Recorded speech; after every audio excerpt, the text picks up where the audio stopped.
조갑제 TV 시청자 여러분 안녕하십니까? 2021년 12월 29일 오전 11시입니다. 고위공직자 수사처, 줄여서 공수처를 무리하게 만들 때부터 저 기관은 KGB나 게슈타프나 북한의 국가보위부 같은 역할을 할 것이다. 결국은 정권을 보위하는 야당을 탄압하는 기구가 될 것이다 라는 평가가 주류를 이루었는데 그게 너무 일찍 현실이 되고 있습니다. 지금 대선 전국에 개입을 하고 있습니다.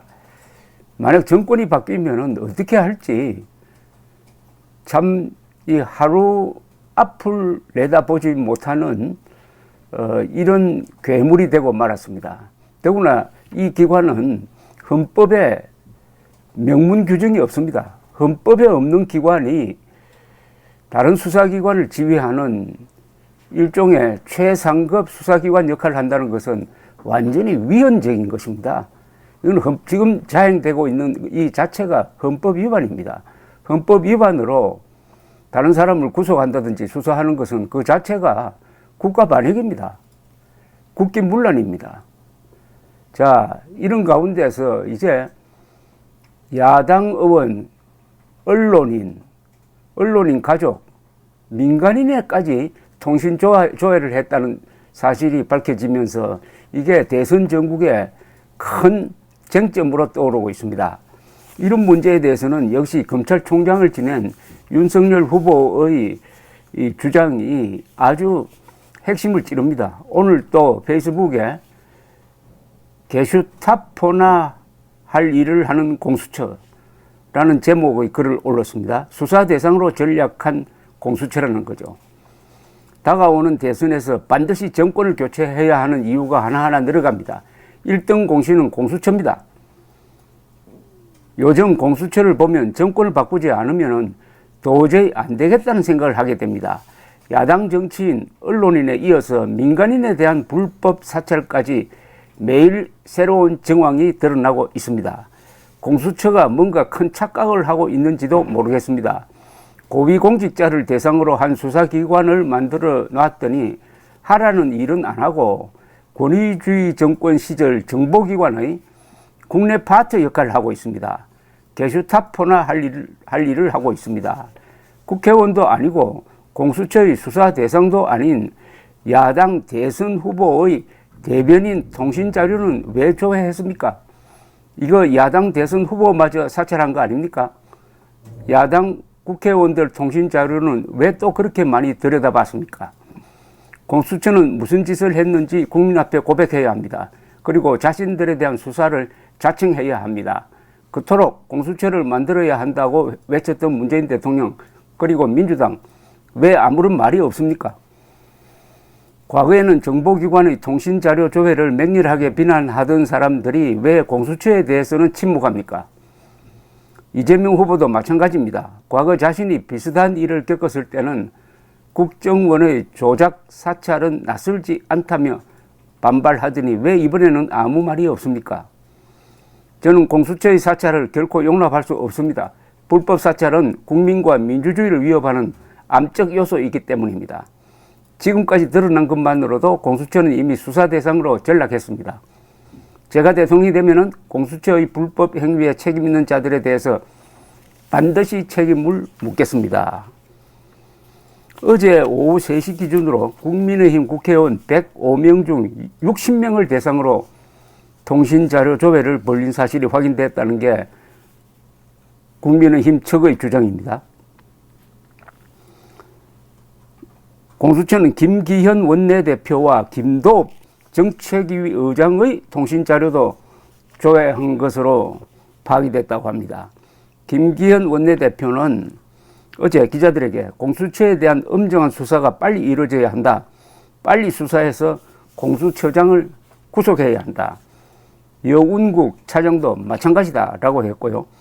이양수 국민의힘 선대위 수석 대변인은 윤석열 캠프 김병민 대변인의 지난 10월 1일 통신자료도 조회했다고 지적을 하면서 김 대변인은 공수처의 수사 대상도 국회의원도 아니다.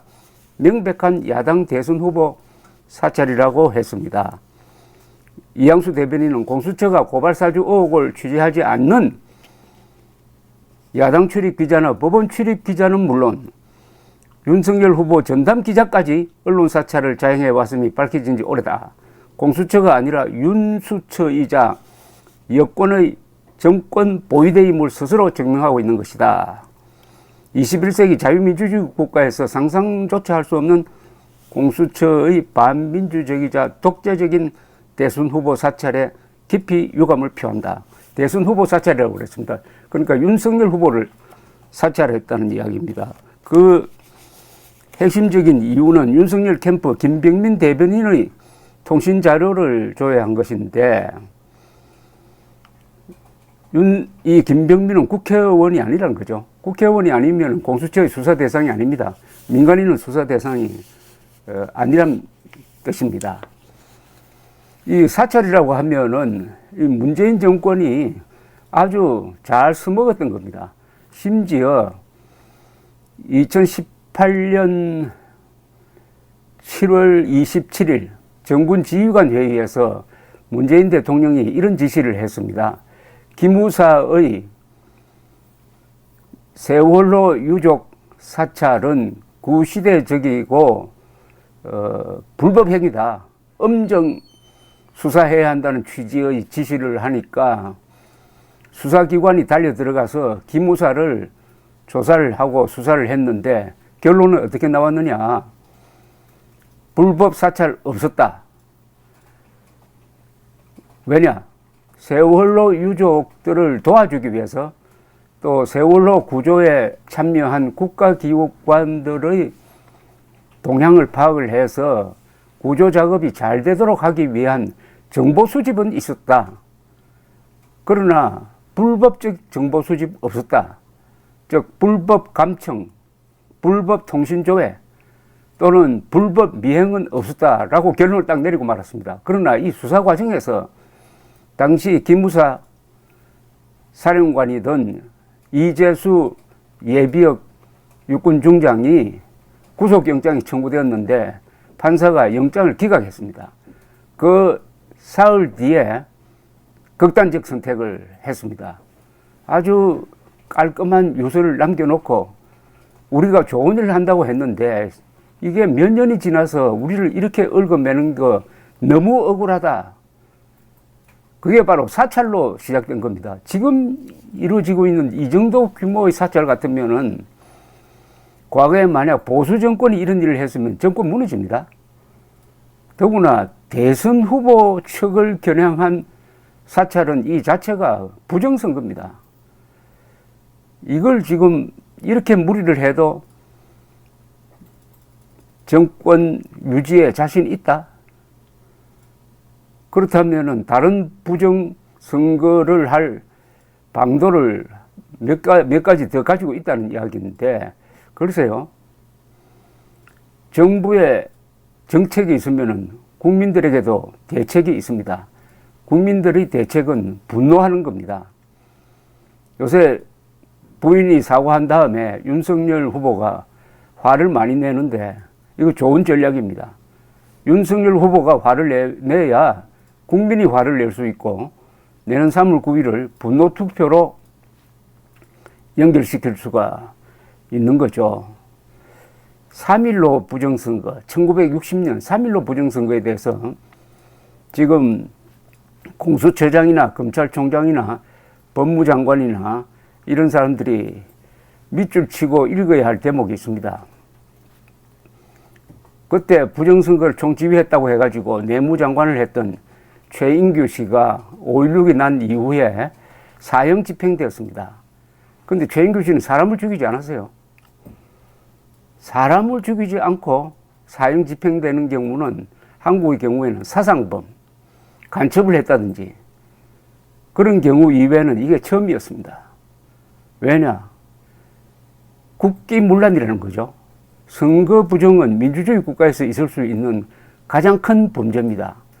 즉 선거 부정을 통해서 불법한 정권을 만들어내는 것이니까요. 지금 법무장관, 공수처장, 검찰총장 듣고 있습니까? 최인규의 운명을 한 분 역사 쪽에서, 그것도 뭐 오래된 역사도 아닙니다. 1960년.